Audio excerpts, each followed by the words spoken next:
Hello, my friends, and welcome to a brand new episode of Discourse in Magic. My name is Jonah, and in this episode, we sit down with Franco Pascali. Franco is an amazing magician, an amazing creator, thinker, cardist, everything. He really embodies what you want to be if you're a young person in magic trying to get good. And that does not mean that you want to just randomly learn stuff here and there. It means you actually want to get good. You want to have good conversations. You want to do good magic. You want to make good magic. And Franco talks all about how to do that.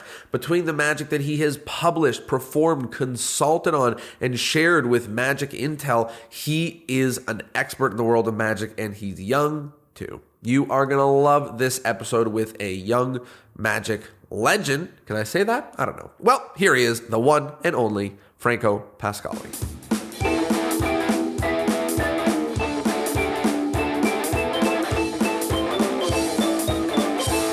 Franco Pascali. Franco, how are you? I'm amazing. What's up, Jonah? I am pumped to be here, pumped to chat with you about all things, magic and cardistry and creativity and all that. Let's get started, though, at the very beginning. For you, how did you get started in magic? How did magic find you? It's the question, right? It is a good question. So I think my first exposure to magic, my dad's friends would get together and they'd play cards about once a week. And they'd play this Argentinian card game called truca, which ironically translates to trick. Now, it has nothing to do with magic, but in this card game, the objective of the game is to lie quite a bit, even to the extent where I would argue of all the card games I know, strategy gets you further than the cards themselves. So that to me is like a pretty cool thing. But the reason I bring that up, my dad's friends would be shuffling all cool, riffle, shuffle, and bridge. And every one of them knew like a little basic trick, whether it was some one-way principle or like one of my dad's friends did a coin matrix with playing cards and like little balled up pieces of napkin. You know what I mean? They were not magicians at all. They probably learned this, who knows where. That was my first kind of psychological exposure to magic, or subconsciously kind of seeing cards, making me fall in love with cards. So by the time I saw David Blaine like on TV, I already understood the object of playing cards and I completely fell in love instantaneously. So like I saw David Blaine, completely fell in love. At that age, when Chris Angel came out, I mean, you got to understand, I grew up skateboarding, wearing skinny jeans and like that was right on the money for you. They hit you right on the head with the target audience. Oh my God. I mean, I was telling my mom I was the coolest person alive. You know what I mean? I'm like, oh my God, you gotta watch this how do I watch the new season? Or like, did you see this? And of course she didn't care, but she acted excited. And she even at one point in Vegas, I think she just saw Chris Angel somewhere and she probably went up to him. Hey, can I take a picture of you? I'm so sorry. He actually said yes. So that was pretty awesome. As a kid, I'm like, no way. I was young. I saw these great magicians and completely fell in love with magic. I just wanted to do it. And I was blessed enough to have a magic shop in Los Angeles. So, it's a very fortunate story, especially now that you mentioned, being in LA and having magic shops and being, going to seeing Chris Angel. I mean, you didn't see him live, just on TV, right? I didn't see him live. Yeah. It is interesting that you didn't have any hiccups going in. A lot of people I speak to, they live somewhere where there's no magic going on. They just have to go order L&L DVDs online or something like that. But you basically pretty sweet though. But you basically walked right into the magic scene, into a magic shop, and into my guess is the castle. Talk to me about those first magic experiences that you were up to. Like, how did you dive in and find other people other than just yourself and David Blaine and Chris Angel on TV? It's a great question. As a kid, I was absolutely running it up on the playground. So we're talking third grade. Franco's on the playground trying to show people two-card money, right? Trying to, here's the funny thing. I was showing people magic, but I didn't really understand magic yet. Meaning, when I saw Blaine do the shoelaces, my friend and I spent the whole day at lunch trying to do it for real because we thought that it was for real. He presented it for real. And then we thought it was for real. So we were in the playground just kicking our feet around like absolute maniacs, not even close to tying it, but we'll get one knot and feel like we're on the way to the method. We're like, oh shit, we're going to learn this soon, right? So I'm doing that. And I think the first time I met another magician that I could like interact with, I'm thinking about this in case something else slipped through my mind, but I auditioned for the Magic Castle Junior program when I was 14. And they have open call auditions twice a year, 5-minute auditions. It's kind of like Hogwarts. You go, you audition, and then they send you this magical letter a week, 2 weeks later. And you're absolutely stressed out until then because you think you're terrible and they're not going to let you in. So they let me in. And I think at that audition was the first time I was around other magicians apart from the magic shop. Wow. Well, because I guess you were young. You hadn't have even been to the castle before. Like, it was the first time I walked in the castle was to audition to join. And I've been wanting to go for years, but my mom was just under the impression that like you had to be 21 and up, right? Yeah. And she didn't know about the brunches, which were all ages. So she found out about the open roll auditions. And here's the cool thing. I'm like 90% sure my mom's the one that told me about the castle auditions because she heard from somewhere.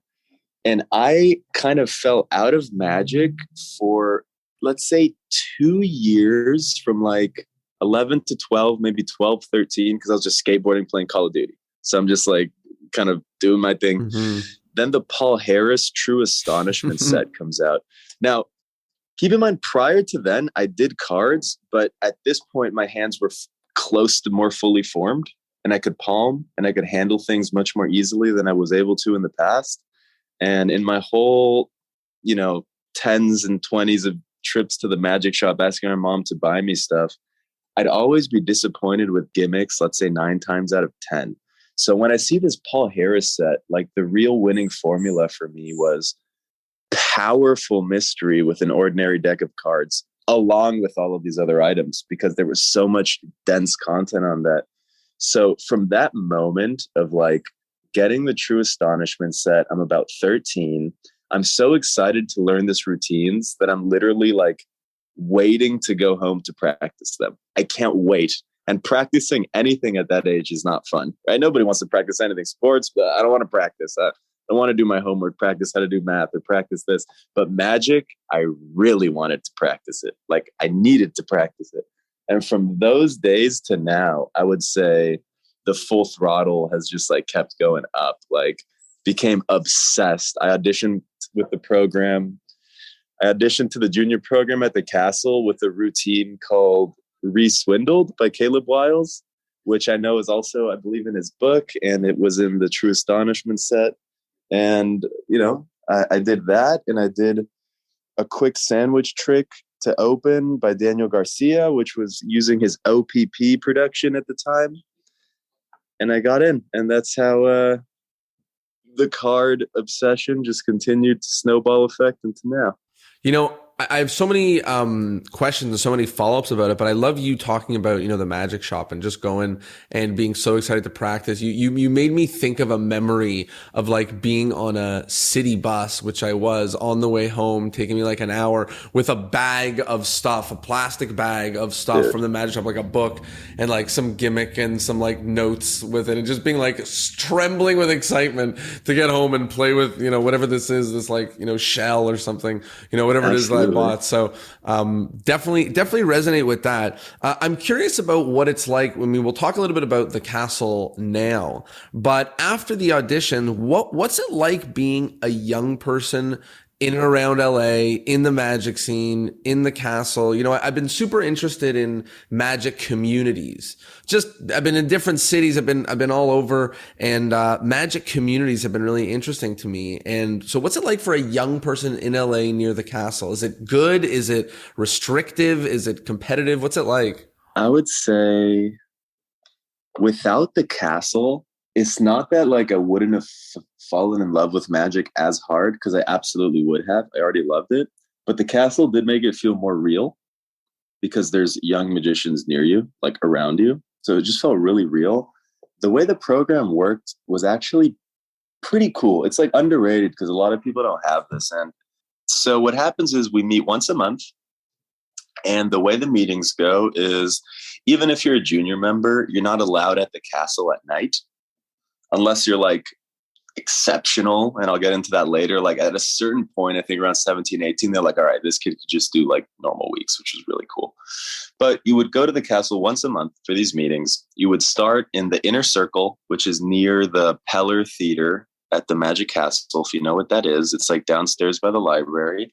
And you would have about 2 hours to just chill with your friends, talk to the kids there, show them stuff or just show each other stuff, go to the library, read whatever we want, photocopy some stuff for ourselves, like anything that just we're doing research on little random stuff, And from then on, it goes into the workshop segment, which is part of every meeting, which is essentially we go into the Peller Theater.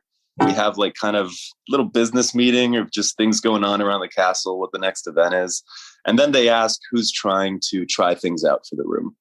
When you try things out for the room, it's kind of two things you're doing here. You're either doing a 15 to 20 minute act because you're trying to audition to actually perform at the castle, which would be brunch shows, which they pay juniors for on the weekends. So you workshop that in front of a crowd. And then some magicians that lead the program at the time, rest in peace, Robert Dorian, did a lot for the program. And his friend Steve, who now runs it. So they kind of take care of that. And Diana Zimmerman would also be a part of that, helping the kids. Even Jim Steinmeier came a couple times just to vibe. And I thought that was really cool. And sometimes these magicians would help give advice. So that was cool, man. You got to workshop it in front of a room. It did feel like you were part of a community, like you said. And when it comes to hanging out outside of the castle, like at that age, like, 13, 14, you kind of know who you would be friends with really quickly. So when I joined the castle, like I was like this skater kid. I had this Supreme hat, and I know it sounds super stupid, but this, my friend Zach Davidson, who I'm really close friends with at the time, it was the first time I met him, and he was just like, "Oh, you got a Supreme hat? That's cool." And I was like, "Oh, thanks, man." I was just like, "Oh, dude, thanks." So we became friends, and then there was another kid named Axton, who I'm half Argentinian, and so is he. So we just got along. So us three started hanging out a lot. And Harrison Gelber, Axton and Harrison Gelber don't do magic anymore. But when they were my age, like we were like kind of like the hot shit for a little bit of like the card side, because we were just like really cracked with like moves already. And I don't know why they stopped, but us three were really close friends. And then Michael Blau, from Vegas, another magician. I met him, and he was doing stack work already by the time we got in. So it was like, boom, we're friends. You know what I mean? So us four ended up spending a lot of time together, and they're probably the ones I'm closest with to this day. So that's really cool that like some of the people I met, first days there really stuck with me for a while. One thing I'm curious about is we've talked a little bit about what it was like as a young person at the castle, and maybe we'll return back to the castle now in a bit. But I speak to a lot of magicians on this thing, and especially the older magicians have a lot of finger wagging about the stuff that young magicians do now. Sure, yeah. And I think that there's a couple people that I was hanging out with at a magic convention, a couple of these young 16 or 17-year-old magicians, just like doing amazing sleights, building these incredible gimmicks. And I'm sitting there and I'm going like, what are these old guys talking about? What are they talking about? I think the access to information is great. And anyways, all of that to say, I'm not going to go down that rabbit hole so much, but all of that to say that I think young people being technically great at sleight of hand is maybe more of a rarity now. Maybe not. I don't know. But maybe it feels like it is. What kind of advice do you have for a young magician who wants to get great? Like, what do you actually do right now? Is YouTube a stupid thing? Is it a good thing? Do you just browse around on Vanishing Ink and follow your heart? Like, what do you actually do now? So that's such a good question, man. And everybody's different, but there's a couple, I would say, close to universal truths that apply.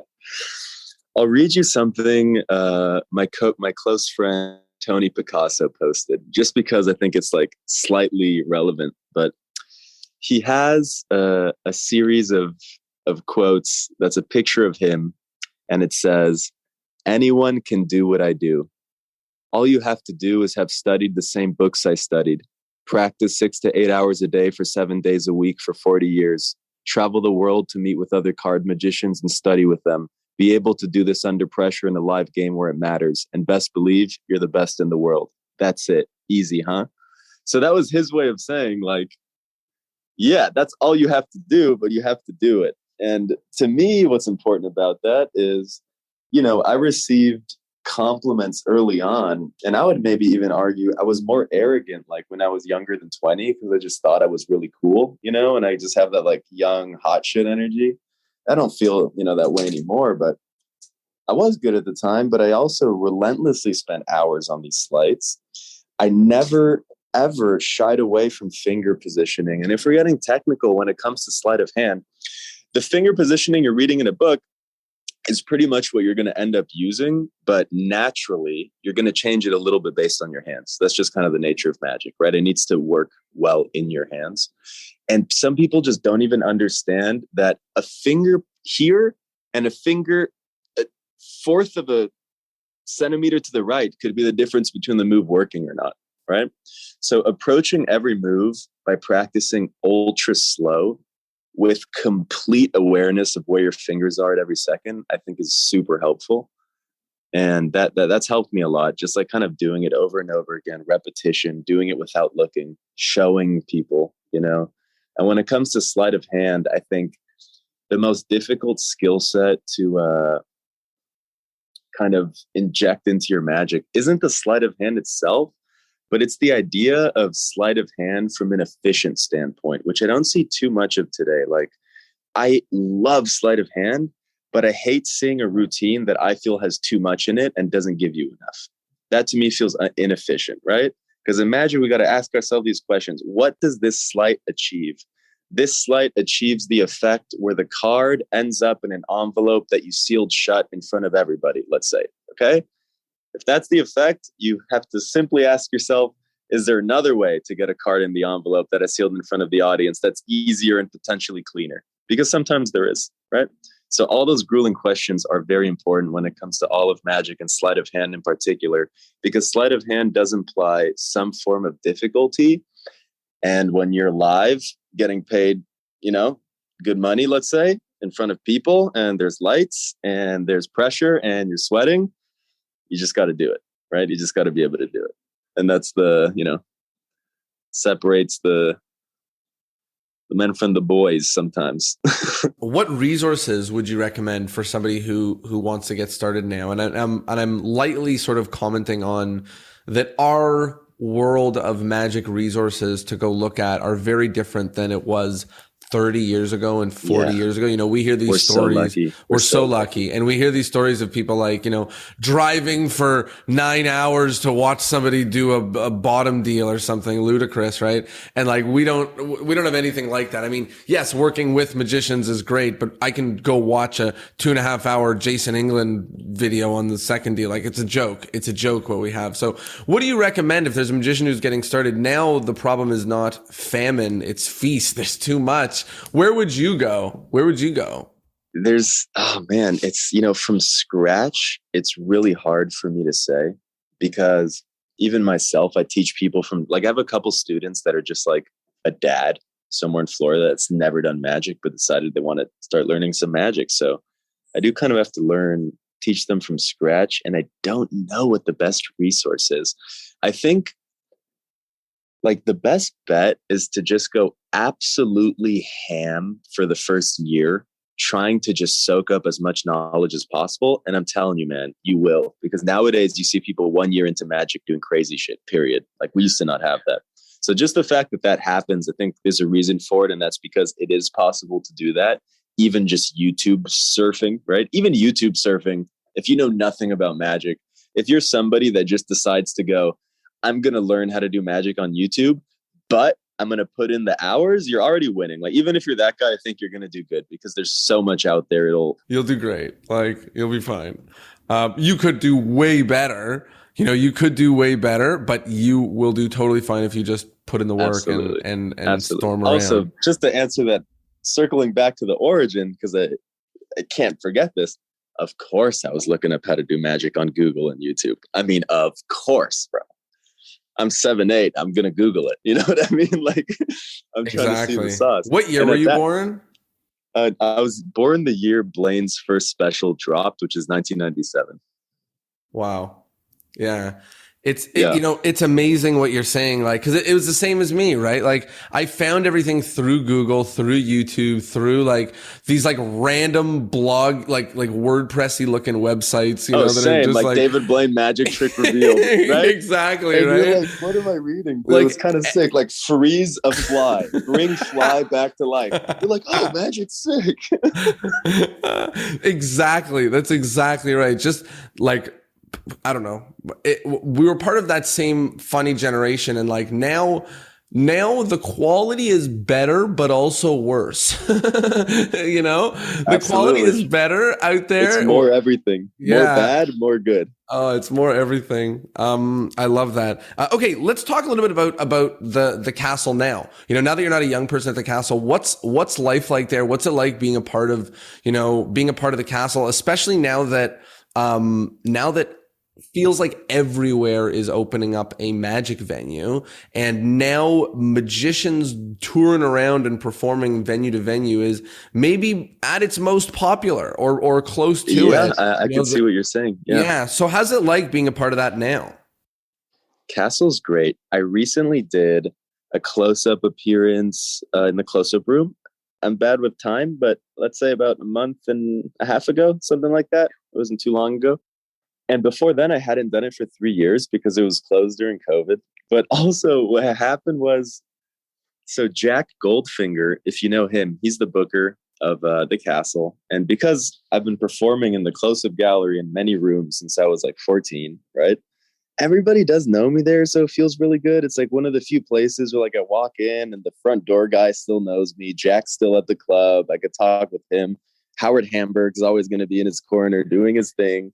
The bartenders are the homies. So it feels very welcoming, and it felt really good to do this close-up set because I got to work live the material I had already been doing in private gigs for the past 2 weeks. So when I got to the castle, I was already pretty on. Like it wasn't anything I had to kind of figure out. And I even went as far as to book another venue with my friend. He runs this like lounge downtown. And before the castle, I ran 4 close-up shows for just like normal crowds, just so by the time I start Monday, I'm like warmed up. And it's a really good venue. Like the castle is probably one of my favorite venues to perform in, right? It's not for the money. It's just for the vibe and for the people that might come see you. And you meet cool people, man. Like, people say, hey, do you make connections at the castle? It's not always somebody that's going to hire you, although of course, that's what we aim for. That's awesome. A reoccurring client is very, very valuable, of course, to us. But you'll meet cool people. Like last time I did the close-up gallery and I went outside and there was like, this couple young guys and like, yo, man, that was really, really cool. Thank you so much for that. They're like, I'm a DJ. Do you want to come see me perform like in a couple of days? I'm like, yeah, why not? They said, yes, they invited me. You're like kind of by the DJ booth having fun. And it goes back to what we already know, which is magic can introduce you to so many people and open so many doors. And just speaking on the castle experience, I would definitely say, apart from being a beautiful venue, there's a lot of doors that get opened afterwards. Very fun. And the library. That goes without saying. Very awesome to be able to use the library. I mean, it's one of those things that, to visit, I've visited, but to live there is a very different world, and that's what I'm so curious about, because it really does feel like those kinds of things, being in a city with a Chicago Magic Lounge or a Magic Castle or something like that, really makes a big difference, to have it that feels really good. Like the other day I went there, I was on a little date, right? And this girl goes to the bartender, orders the drink, and the bartender just makes her like a super heavy poured drink for free, and he goes, oh, this is from Franco. Right. And then I'm like, they're making me look good out here, Yeah. So they take care of you, man, every way about it. Like if you have friends over there, they hold you down. It's fun. So I'm curious about this project that you have going on, Magic Intel, man, on Instagram. And I kind of want to get at it at a weird way, which is that it's been a minute since you've released stuff through regular channels, Yeah. And you started doing this thing through a private Instagram page, dropping ebooks like you have to know, and you have to know someone that knew someone, or you have to be a part of the page or something like that. It's not like this is being published, on every single Magic Murphy's Vanishing site ever. So just to start, like, what's that about? What's going on there? Here's how I started to do it. Okay. Part of it is I think the idea of a private, so Magic Intel on Instagram at Magic Intel is a private page, and I only accept magician and cardist followers. So that already I think is very interesting because the screening process is not very easy for me because I need to go through every individual request. But as a result, the plus side is you have a concentrated audience of people who literally care because they're into it, right? So I think it that solves, by the way, every single exposure problem, which is that it does. If they're here because they're a magician, so we can all talk openly now and everything is solved and we're done. Totally helpful in that regard. So face value, I think it's a fun idea, hadn't been done. And I wanted to do it. And I wanted people to feel like we could be jamming, even in like not the coolest times in the world. And it's fun to just share stuff, man. A lot of ideas that maybe you think, well, this isn't going to be in an ebook and I'm not going to sell this gimmick, but I could just talk about it with the group. And the real idea there for me, to be honest, apart from curating a community of magicians, I want that page to grow for two main reasons, right? One of them is I, of course, reap the benefits of that page growing. Why? Well, I'm teaching people free things. I could then market stuff to them and they'll be like, hey, we kind of like Franco's work. I will pick up that ebook, right? And that's really cool. So that's very helpful. But the other thing I want it to be for everybody in the sense that right now, magic companies might offer you 50% on a download if you do the whole download yourself. Let's say you don't need help filming. You film everything yourself. Some companies will give you 50%. Okay? A lot won't. A lot will give you less, 25% royalty, right? Why do I bring that up? Well, if someday my page grows and I now have 10 times the amount of active people, right? Let's say I have 20,000 active people, which is a pretty decent amount of all people in one thing, let's say. I would love for magicians to want to release things through me for the sheer reason of like, I'm going to give them 90%. I'm only going to take 10% for the page. And if I could actually have numbers that make it worth it for magicians, I think that's a very positive experience. Because now you're not only giving a magician a real way to release something, get a little bit notoriety, a little bit of bread, but you're doing it in a totally private kind of secret fashion with people that care. And there's no middleman. It's literally, you're talking to me. I'm going like, you want to release something? Yeah, we'll drop it on the page, man. Let's do it. I'll take like the smallest amount, or better yet, you're my friend. You're nice enough to teach something free for the page. Awesome. Guess what? I got you for whatever you need. Want any advertisements for anything? I'm going to put it up for you. I still, even today, I'll go on Instagram and I'll see magicians release new things and I'll buy it. Like John Wilson, awesome magician. John Wilson went on his Instagram. Hey, I got a couple copies of my book left. Do you want it? I'm like, yeah, I do fucking want it. I hit him up and I got it. So I think in that regard, Instagram is really strong. And I love Magic Intel for that reason. So past few weeks, I know we talked a little before we started recording, but I've just been logging ideas and ideas and ideas and ideas. So I got a lot of cool things that I'm going to put on Intel, and a lot of my friends slap me around because they're like, bro, just why stop doing it for free? They're like, stop doing it for free. Stop doing it for free. But there's something really fun and special about doing it for free, and people really enjoy it. So, I mean, I have so much to say about this. Like, the first is, I think that in everything, not just magic, but in everything, we are entering the era of not one giant monopoly, decentralization, different people sharing different things in different places. And like, we are entering that era. So like, anybody that's taken it on themselves to figure something out themselves, build their own audience, build their own, make their own crew, build their own everything, is like a big thumbs up for me. That's number one. Number two, I love what you're saying about, you're on the right track basically when everyone's saying to you, hey, you should stop giving this away for free. That's what people used to tell me with this podcast, right? They're like, you should really charge for that. Like, people would pay you a couple bucks a month for it. And I'm like, yeah, I know. That's the point. Yeah. That's the point. Like, that's the point, right? Like, enjoy the really awesome free thing. Also, by the way, how many people just decided to do a membership out of nowhere a couple of years ago, Because I was also seeing that, and like, I hate to judge. I never want to put anybody down, because as magicians, we got to get to that money, get to that bankroll anyway. So I fucking understand. But I'd be lying if I said I didn't see some and kind of rolled my eyes a little bit. Yeah, and also the problem of how many different organizations can I give $20 a month to really and practically get value out of them? You know, how many of them can I really do that with? Like, it's going to run out. How many? I can't watch shows on Netflix, Disney Plus, Amazon, like Prime. Yeah. Then it turns to TV all over again. Exactly. Right? So streaming platform. Exactly. So it's super similar. But the thing that I love about the page is it really does seem like, you know, one of my favorite things about making content online, and this is a hidden benefit, is what happens is you automatically just filter your kind of people.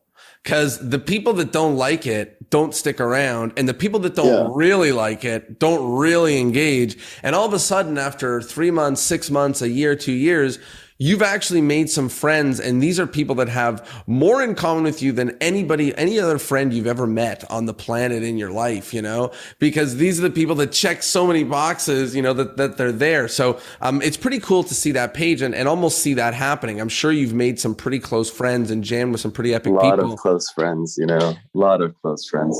It's very cool in that regard as well. Like like even some examples off top, some specifics, just to shout some friends out. Antonio Bourgeois from Brazil, who's awesome. I met him when he came to LA. I found out he was in LA through a friend, and he just knew me through Instagram, right? And it seems silly. He knows me through Instagram. Cool. But now when we meet out of nowhere, it's like we already met each other. It's like, oh, magician, you do, man. Oh, fuck. You like cards? Fuck, I love cards. All right, let's sit, talk cards. And now him and I talk multiple times a week, constantly. Or like Yanai from Israel. Yeah, of course. Another dude. Of course, he's awesome. Yanai is fucking awesome. So creative. So both of them. Unbelievable. So like us three, we jam a lot. And I also love the idea of like a true jam in magic. Because the three of us will talk about how a lot of jams are magicians showing each other their work on stuff. And nobody's saying anything. Yeah. And like maybe sometimes you'll show somebody something cool, you'll teach them, then they'll teach you something cool.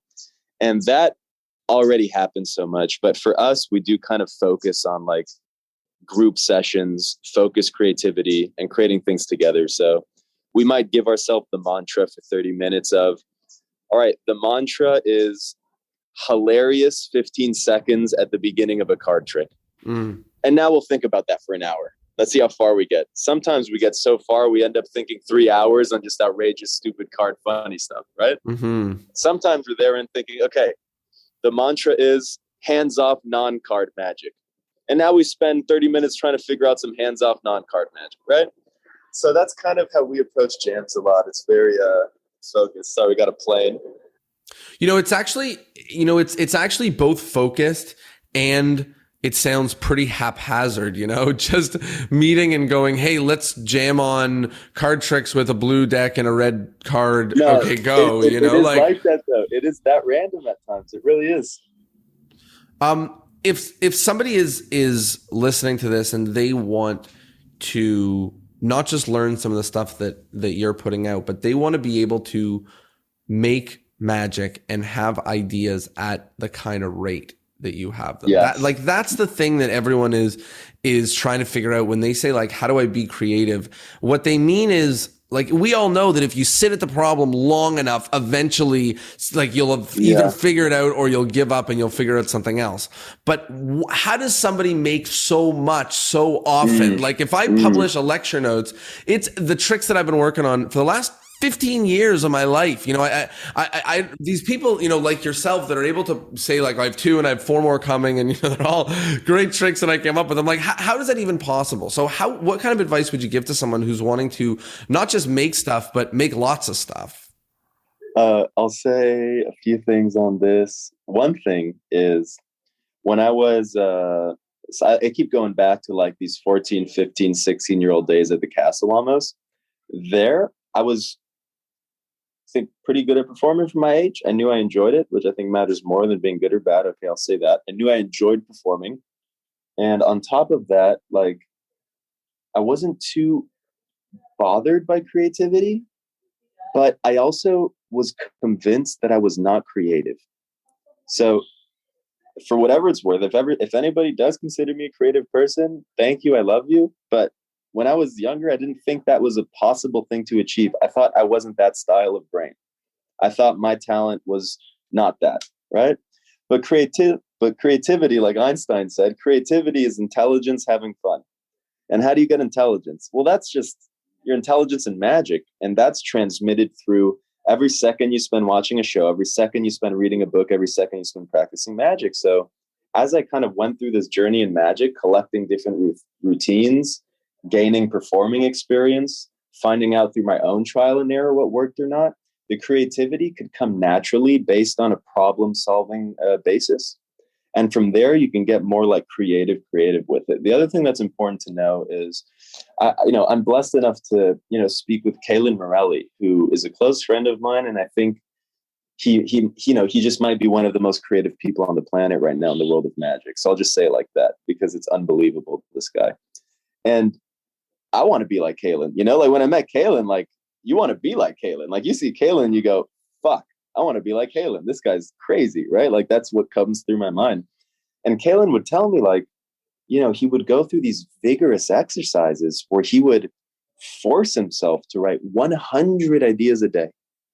Even if they're bad, he would wake up and write 100 ideas on a blank page a day, no matter how bad it is. And I think he told me Blake Voigt does this too. I know the two of them, another unbelievably creative dude. But that kind of showed me that, like, as much as Kaylin can create effortlessly, and as much as it is effortless for Kaylin, it's not instantaneously effortless. The dude puts in the work and has continued to put in the work for hours and hours and hours. Then when you talk about volume, it's just a matter of how often do you sit down with the sheer intention of creating. Some people wait until a creative thought manifests in their head, then they try and make it happen. Instead of waiting for the thought, like, I'll sit down with the goal to create. And I could be creating anything. I could be creating a set of words, I think is interesting, a hook. I could be creating an ending for a trick that has no method, an opening for a trick that has no method, a small way to heighten a divination as a card's behind a back with something else here, like whatever. It could be a little nugget of a routine, a very well-placed miscall in one routine that influences you to put another well-placed miscall in a completely different routine with something else happening. So the way that like ideas are synthesized are very, like you said, sporadic in these sessions because they come from boom, boom, boom, boom, boom. I'm lucky enough to be around people like Yana and Antonio that are up to speed. You don't need to wait for them. I'm like, oh, what do you mean by that? They're the kinds that go, oh, you mean like this? What about this? And that's the people you want.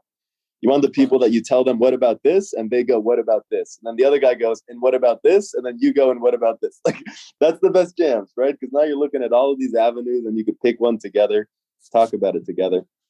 So to create a lot, you just have to create a lot. And creativity is a muscle. So if we, I don't lift weights. I'm very weak. But if I lifted weights consistently, guess what? I would get stronger. And if I force my brain to think creatively consistently, the brain gets stronger and it becomes easier to create. There's two things that you said that I think are really practically helpful in this context. The first one is that you mentioned creating to problem solve. And I think that is a really good piece of advice, which is just the more you do, the more you perform and watch and think and do and play and you'll have more problems to solve and more to create. And then, you took it one step further and said, but these creative legends that we know, Kaylin Morelli and Blake Voigt, they don't just create the problem solve. They just create just to create. They just make and they just figure it out just cause. Or they're creating to solve like a hypothetical question. Like I think sometimes Kaylin creates to solve like the idea of the next wave, like just an abstract thought. He might just think, I'm going to create like that next shit. And that kind of energy is just very unique and interesting, that like confident artist, It's helpful to bring a level of confidence to this kind of thing as well. It's not just creativity, but the more you do, the more confident you get in what you're able to do. And maybe you're able to say like, I've got this. I mean, certainly I always think it's crazy for a magic consultant to go on, be ready to consult and be like, I've got this. And like, you don't even know what they want you to impossibly make in 2 days, right? It's wild. So that stuff is really crazy to me. As a nice little segue, speaking of magic consultants, I know that you consulted on Magic Camp with respect to cardistry. Is that right? Yeah, I did. Yeah. So if I understand correctly, what I assume that means is that you had to get people up to speed on cardistry very quickly. Is that a good guess? I would say totally yes, especially with the main character. I think Theo. I haven't seen the movie in a while. I think main character's name is Theo. And Theo was like my main protege. So we were on set every day, 12 hours a day for months at a time. Me, Justin Willman, and Chris Chelko. So us three, me, Willman, and Chelko were on set day in, day out, 12 hours a day, talking to the director, talking to the costume department, booking sessions with the parents of the kids so then we could teach them the routines they need for the next scene. And along that journey, we got Blake to come in for a few days to help. We got Joel Ward to teach somebody a dove act. We got friends and help with that. But anything cards in that movie ran through me. So anything you see in that movie that had cards in it ran through me. Everything else was kind of a team effort. Willman is an unbelievable leader, unbelievably charismatic. Just a blessing to work with him. So I got lucky and, I kind of made friends with the producer or one of the producers of that movie, Suzanne Todd. And Suzanne Todd, if you look her up, has some very interesting production credits, including Memento, which is a very popular film that people have seen. I think that was one of her first starts. She's one of the producers on that. But we really got along with her. And she kind of had this open dialogue conversation with us about like, start thinking about what you want your credit to be in this movie. Right. And I was like, oh, wow. Like, I didn't even think we would get asked that, or at least I didn't think. Willman, of course, Willman is like the head of the project. As far as I'm concerned, it's going to say, head of magic, Justin Willman. And I'm still going to feel blessed to even be a chance to be a part of it. Right. So what happened was she asked us that, and Willman was going to be head of magic. So instead of that, I was just thinking like, can I be head cardistry consultant? Which I just made up, right? I think I'm the only person in the world that has that credit. And she's like, yeah. So then in the movie, it's lead magic consultant and then lead cardistry consultant Franco. So that felt pretty cool, as small as it is, even though it's just a Disney movie on Disney Plus that you might have seen if you're from the ages of 6 to 10, It's still so cool. Dude, it's epic. That's awesome. Congratulations on doing that. And I think it's another example of you just play, you just create and just have fun. And then these sort of opportunities come to you. And with respect to cardistry, I think cardistry is the best example of the kind of field where it is just about playing and having fun. There is no end goal. There's no being good. If you don't drop the cards a lot, then you're good. You could be great, but you just practice just for the sake of doing it. I know a little bit about cardistry. I play a little bit, but I'm certainly not a part of the community, but it's so epic and so thriving. Can you talk a little bit about the cardistry community? Because I know that you're right in the middle of all the fun that's going on there. Tell me a little bit about what's going on in that community. How is it different than the magic community right now? I would say in terms of youthful energy, in terms of like things that feel punk and street and modern and artsy, cardists do it in a much more authentic, believable way. And, think of that naturalistically. They're not playing a character. They're them. So that already is a giant difference from magic, because in magic, a lot of people are playing characters to an extent. Not that there's anything wrong with that. I'm just literally saying their content is going to revolve around that mystery. So it could be slightly alienating to be a magician in that sense.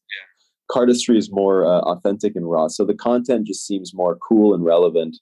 The other cool thing is the idea of sessioning in cardistry and giving people tips and advice and helping each other create is much more frictionless than magic, in the sense that if I go to a magic convention, like I've been going to Magic Live for a while, but let's say it was the first time at Magic Live, I can't just kind of go up to a magician and be like, yo, watch this, give me tips on it, because it's kind of a 50-50. You do it to David Williamson, he's the coolest guy in the world. He'll be like, oh, cool, show me let's check this, and then you're good. You show it to somebody else, they're gonna be like, they'll just like give you a weird energy, and you won't know if that was the right idea. And when you're doing magic, like when somebody shows you a trick, you don't know if you could immediately then interject and be like, oh, what if you do this? It's kind of that that thing. So in cardistry, it's not really like that. There's also no locking of secrets, meaning people will teach you anything. They'll teach you all of their moves if you want. People are nice that way. So I would say that's a big difference. I would say that is a big difference. Yeah. Speaking of cardistry, you produced your own deck of cards, a couple from Cardilago. Can you talk a little bit about that project and what that was all about? Yeah, totally. So Cardilago is my playing card company, cardilago.com. And that's nothing more than something that I want to continue to grow and make into something cool. I obviously love cards, so it's only an obvious step for me to have my own brand. I've helped with other card companies in the past, of course, but this is kind of like my baby. And Cardilago is all encompassing. So ultimately, if magic books start dropping or, any other products magic related, like they would ultimately live on that Cardilago site. And whether it's a Magic Intel by Cardilago, irrelevant. But Cardilago is like the mother brand that's always going to be there and keep growing. So these ideas that you've been talking about maybe working with other magicians in the future, things like that would all hypothetically take place there. It absolutely could. Absolutely could. Cool. And how did it come about to make your own cards? Or, I know a lot of magicians kind of hope for it or have thought about it. But how did it come about, and how did you make some decisions about what to put on paper that you're going to be playing with for the next 20 years of your life? How did you make a decision of what that would be that you'd make? So when it dropped, or when I started thinking about Cardilago, was right around when Magic Intel started to exist, which made it easier for me to decide the first deck design and settle with a more traditional look. So the Cardilago V1s are traditional, which I perform with. So I wanted something I could perform with, something that looked classy. I also wanted a marked deck. So this deck is marked, of course, and the markings are wonderful and very easy to read and invisible. And I've been caught 0 times with the markings, 0. And it's fun, man. Like, this is just the worker deck. I would call it that. When I was thinking deck 1, I was thinking, what's my worker deck going to be? When I was thinking deck 2, I was thinking, how do I make something that looks classy, a magician could use, but a cardist would favor, right? And I think the colors of the second deck have a cardistry energy, and the geometric shape of the oval gives a nice effect when doing cardistry, because the stretched oval almost creates an illusion where the cards seem thinner and longer, even though it's not true. But that illusion kind of is formed by that oval, which is cool for cardistry. So that was my process for that. And the third deck, I'm waiting for the right time to facilitate that drop. But the third deck looks very cool. It's absolutely the most different yet of the 3. Cool. Well, I'm very excited. The last section of this, because we are nearing the end, is to talk about some of the wrap-up questions of the podcast. These are questions we ask every single guest. And the first is the endless chain. In order for the podcast to go on for eternity, each guest is asked to recommend another guest that would be awesome. There's 2 catches. They are, number 1, I cannot have had them on already. And number 2, you must be able to hypothetically put us in contact. You can't just say David Blaine and then and go from there. Yes. So who's someone who you think would be a real great addition to this podcast? Well, I think one person comes to mind immediately, who I saw yesterday, who I could talk to him and see if he's down. Who is that? So hopefully he will be. But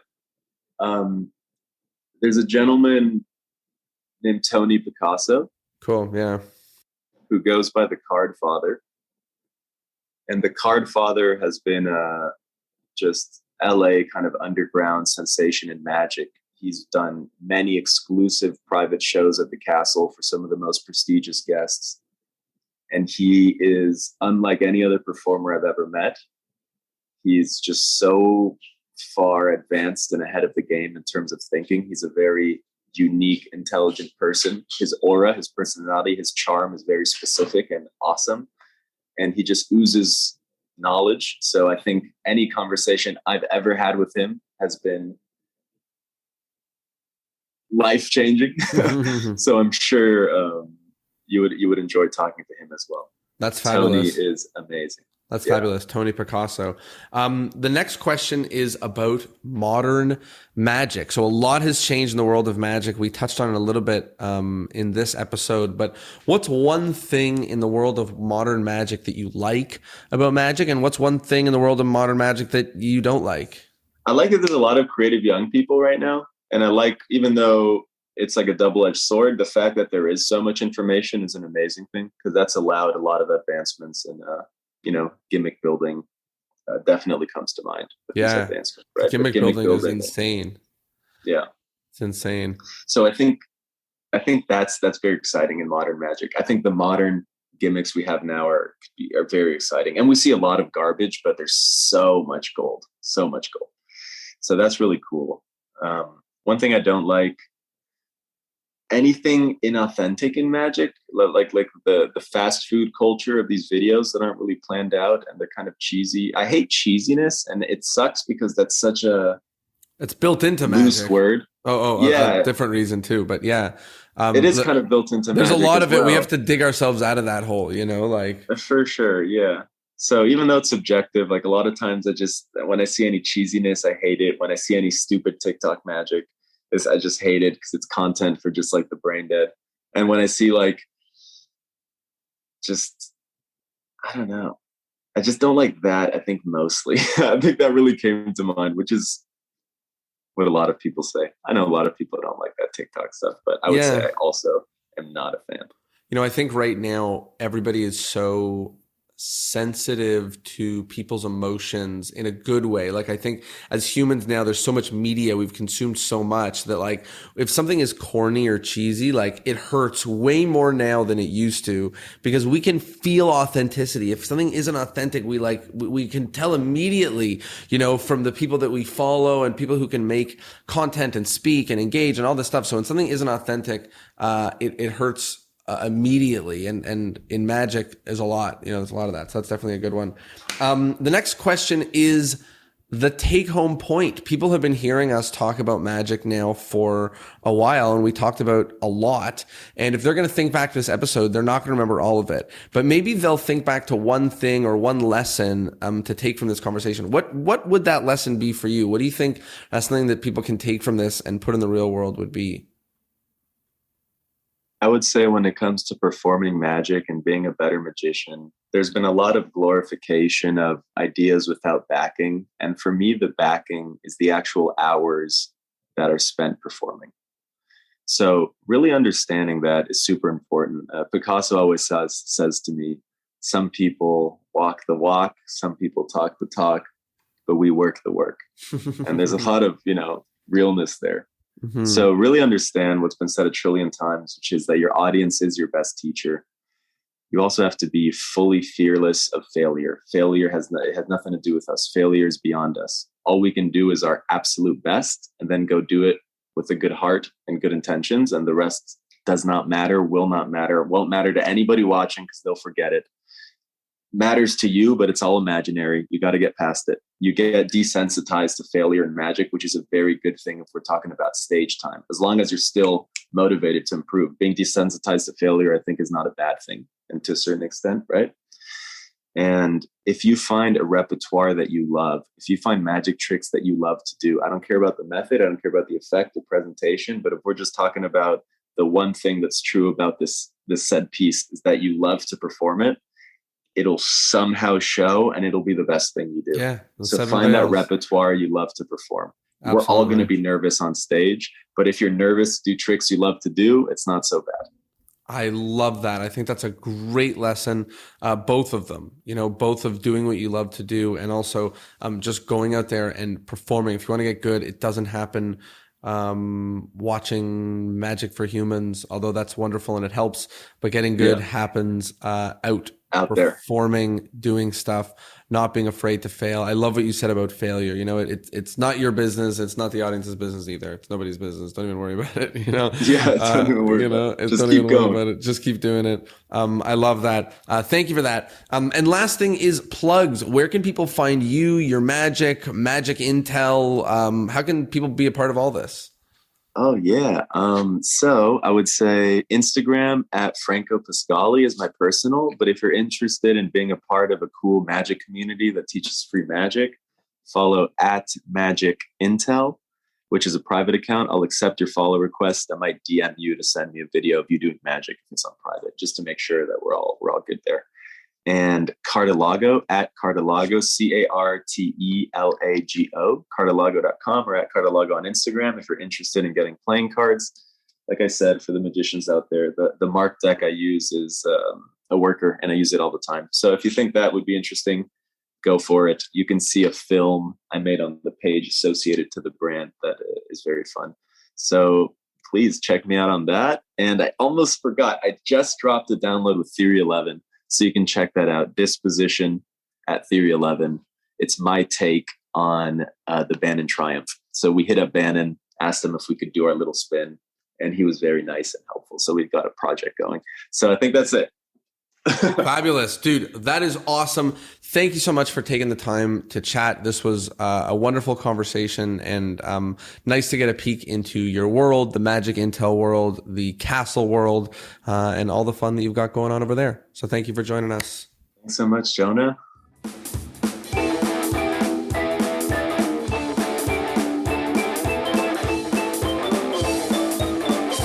Well, there you have it. I hope you liked that, and I hope you learned something. As always, if you liked it, if you learned something, if it was for you, then spread the word. Tell a friend, post it in your Magic Club's Facebook group, and they're going to think that you are smart as ever. Thanks for doing it. It means the world. Oh, and by the way, we have a Facebook group of our own.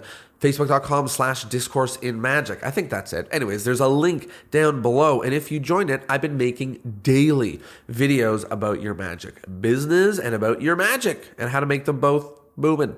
Thanks for being here. See you inside the Facebook group. Peace.